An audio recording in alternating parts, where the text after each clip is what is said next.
बेंगलुरु के एक मुस्लिम अक्सरियत वाले इलाके को मिनी पाकिस्तान बताने वाले कर्नाटक हाई कोर्ट के जज की मुश्किलें बढ़ गई हैं।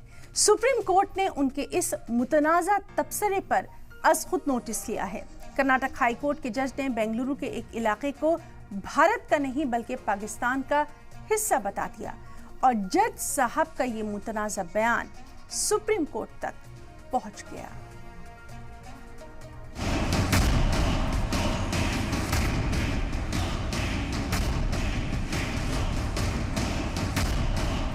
बेंगलुरु के इसी गोरीपाल्या इलाके को कर्नाटक हाईकोर्ट के जज साहब ने पाकिस्तान जैसा बताया है। गोरीपाल्या का ये इलाका बेंगलुरु की सबसे घनी आबादी वाले इलाकों में एक है और इसी गोरीपाल्या इलाके से जुड़े मैसूर रोड फ्लाईओवर की इस सड़क को जज साहब ने पाकिस्तान बता दिया।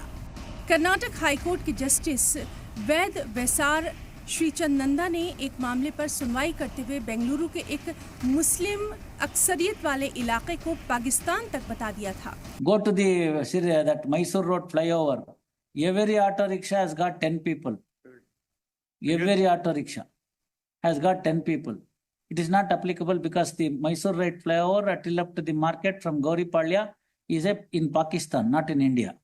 उन्होंने 28 अगस्त को बीमा से जुड़े एक मामले की सुनवाई करते हुए खुली अदालत में ये तबसरा किया था। सोशल मीडिया पर वायरल एक वीडियो में जस्टिस श्रीशानंद को मुबैना तौर पर ये कहते हुए सुना जा सकता है कि उस मैसूरू रोड फ्लाईओवर पर जाओ, वहाँ हर ऑटो रिक्शा में 10 लोग हैं। ये इसलिए है क्योंकि गोरीपाल्या से फूल बाजार तक मैसूर फ्लाईओवर पाकिस्तान में है, हिंदुस्तान में नहीं।